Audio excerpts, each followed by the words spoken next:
दोस्तों, कैसे हो आप सब। एक बार फिर से आप सबका स्वागत करता हूँ हमारे चैनल ट्रैवल ब्लॉगर डैशिंग पे। दोस्तों, आज मैं आप सबको एक ऐसे देश की सैर करवाने ले जा रहा हूँ जिसे नॉर्थ अमेरिका का सबसे खूबसूरत देशों में से एक कहा जाता है। एक ऐसे देश जहाँ पे रेस्टोरेंट आपको सरकारी मिलते हैं। जी हाँ, कुछ ऐसे ही खाने पीने के रेस्टोरेंट हैं जो कि प्राइवेट हैं। इस देश की बात ही कुछ अलग है। यहाँ पर दो दो करेंसी चलती है, एक लोकल लोगों के लिए और दूसरी टूरिस्ट लोगों के लिए। आपको ये भी बता दूँ, इस कंट्री में नॉर्थ कोरिया की तरह कोको कोला को बेचने पर बैन लगा हुआ है। इस देश की कार्स भी दुनिया की सबसे मशहूर कार्स हैं। दोस्तों, आज मैं आपको क्यूबा देश की सैर करवाने ले जा रहा हूँ। एक ऐसा देश जो कि सबसे अलग है, सबसे निराला है। तो चलिए अपने बैग पैक कर लीजिए और चलते हैं क्यूबा। डिजिटली दोस्तों, सबसे पहले आपको बता दूं कि क्यूबा देश का ऑफिशियल नेम है रिपब्लिक ऑफ क्यूबा, और ये नॉर्थ अमेरिका कंटिनेंट में है, जो कि the Bahamas, Haiti, Jamaica, Mexico और संयुक्त राज्य अमेरिका से मिलती है। क्यूबा की जनसंख्या है 1 करोड़ 13 लाख और देश की 78% आबादी शहर से बिलोंग करती है, तो वहीं 22% गांव से बिलोंग करती है। सबसे पहले मैं आपको बता दूं कि ये देश साइज़ और पॉपुलेशन में छोटा लग रहा होगा, लेकिन इस देश में डॉक्टर्स की मौज ही मौज है। जी हाँ, यहाँ पर 70,000 से भी ज़्यादा डॉक्टर्स हैं। लेकिन वही बात किया जाए अफ्रीका कॉन्टिनेंट की, तो उनके पास केवल 50,000 डॉक्टर्स हैं। लगता है क्यूबा के लोगों को डॉक्टर्स बनना बहुत पसंद है। क्यूबा को दुनिया के सबसे दिलचस्प देशों में से एक कहा जाता है। यहाँ पर कुल मिलाकर 9 यूनेस्को के हेरिटेज साइट्स हैं। ये बताने के लिए काफ़ी है कि ये देश कितना खूबसूरत है। वैसे भी यहाँ के बारे में कहा जाता है, यहाँ के बीचेस की बात ही अलग है और पूरी दुनिया इसीलिए तो क्यूबा आती है। आपको जान के खुशी होगी कि यहाँ के लोगों के पास पैसे ज़्यादा नहीं होते। यहाँ के लोग बहुत ही कम पैसे पर काम कर लेते हैं, लेकिन फिर भी वो खुश रहते हैं। कैन यू इमेजिन, यहाँ के लोगों की सैलरी पर डे $1 भी नहीं बनती। जी हाँ, आज भी औसतन क्यूबा की सैलरी $20 महीने का होता है।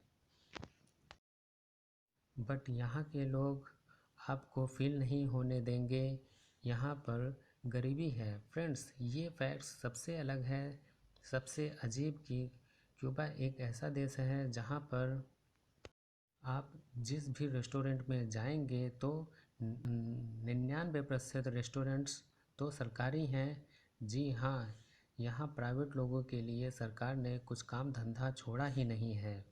अब आप ये सोचिए कि क्या आपने ऐसा किसी और देश में सुना था कि सारे के सारे रेस्टोरेंट्स गवर्नमेंट के होते हैं। लेकिन क्यूबा में ये नियम है। यहाँ की सरकार का कहना है कि हम क्यूबा के खाने को प्रमोट करते हैं, इसीलिए हम खुद ही यहाँ के लोगों को खाना अपने लोगों के हाथों से बना ही खिलाते हैं। दोस्तों, जैसे कि मैंने आपको पहले ही बताया था कि इस देश के लोगों को पैसों की कमी है।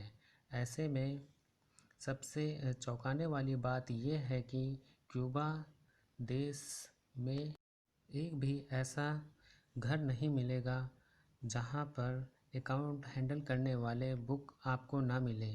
हर एक घर में अकाउंट कॉपी आपको नज़र आएगी, जिससे कि आप अपने हिसाब रख सकते हैं। दोस्तों, आपको बता दूं कि 2011 तक यहाँ देश में कार के इंपोर्ट पर बैन लगा हुआ था। कहने का मतलब यह है कि यहाँ पर बाहर के देश से कोई कार नहीं आ सकती थी। इसीलिए आज भी इस देश में आपको पुराने ज़माने की कार्स ही दिखेगी। कहा जाता है कि जो कार्स होती हैं वो 1950 या 1955 की थी, तो उनके पार्ट्स नहीं मिलते थे। ऐसे में क्यूबा वालों ने सलूशन निकाला और किसी और की कार के इंजन डालने लग गए। आज भी इस देश में कई ऐसी गाड़ियां आपको दिखेंगी जहां पर घर की कुर्सियां और सोफ़े का इस्तेमाल किया गया है। ये क्यूबा है, यहाँ पर कुछ भी हो सकता है। दोस्तों आपको जानकर हैरानी होगी कि यहाँ के लोगों को सबसे बिंदास माना जाता है। यहाँ पर किसी की जेब में पैसा हो या ना हो, लेकिन बातें बहुत बड़ी बड़ी करते हैं। यहाँ पे कोई भी इंसान आपको कम एटीट्यूड का नज़र नहीं आएगा। दोस्तों आपको बता दूं कि नॉर्थ कोरिया के बाद ये एक ऐसा देश है जहाँ पर कोको कोला पीना मना है। जी हाँ, आपको यहाँ कोको कोला नहीं मिलेगी। कहते हैं यहाँ कुछ ही ऐसी शॉप्स हैं जिन्हें कोको कोला बेचने की इजाज़त है, और वो भी सिर्फ फेस्टिवल सीज़न में। दोस्तों साउथ कोरिया के एक सबसे फेमस टीवी शो है जिसका नाम है सॉप ओपेरा। आपको जानकर हैरानी होगी कि इस सीरियल को जितने लोग कोरिया में नहीं देखते हैं, उससे ज़्यादा लोग क्यूबा में देखते हैं। यहाँ के लोग सॉप ओपेरा को लेकर बहुत ही दीवाने हैं। इनका कहना है कि ये लोग खाना खाए बिना रह सकते हैं, लेकिन सॉप ओपेरा को देखने के बगैर नहीं रह सकते। फ्रेंड्स, इस फैक्ट्स को देखने के बाद आपको यकीन हो जाएगा कि हमारे देश क्यूबा जैसे देशों से कितना आगे है। क्या आप सोच भी सकते हैं, यहाँ किसी भी इंसान को 2008 तक सेलफ़ोन रखने की इजाज़त नहीं थी। 2015 के बाद यहाँ पर वाईफाई अलाउ किया गया। तो दोस्तों ये देश बहुत ही गरीब है, लेकिन ये बात आपको भी पता है कि क्यूबा अपने मेडिकल फैसिलिटीज़ के लिए दुनिया भर में जाना जाता है। यहाँ पर हर आदमी को फ्री मेडिकल सर्विस दी जाती है। साथ ही दोस्तों यहाँ पर हर बच्चे के लिए एजुकेशन फ्री है। जी हाँ, यहाँ पर 6 साल से 15 साल तक के बच्चों के लिए पढ़ाई कंपलसरी है। क्यूबा में आपको 2 तरह की करेंसी इस्तेमाल होती है। पहली करेंसी यहाँ के लोकल लोगों के लिए और दूसरी करेंसी यहाँ घूमने आने वाले टूरिस्ट के लिए। जो यहाँ के लोकल लोग होते हैं उन्हें कप चलाना होता है, और वहीं जो टूरिस्ट होते हैं उन्हें कप चलाना होता है। क्यूबा देश बहुत ही खूबसूरत माना जाता है, और आपको बता दो इस देश में मिलाकर 9 यूनेस्को हेरिटेज साइट्स हैं। वीनस नामक कुछ साइट्स हैं जहाँ पर जाकर आप खो से जाते हैं कि यहाँ पर इन्हीं साइट्स को देखने के लिए दुनिया भर से लोग आते हैं। दोस्तों ये था क्यूबा। कमेंट सेक्शन में ज़रूर बताइएगा आपको कैसा लगा ये देश। अगर आपको ये वीडियो पसंद आई तो सब्सक्राइब ज़रूर करिएगा। ओके, मिलते हैं अगले वीडियो।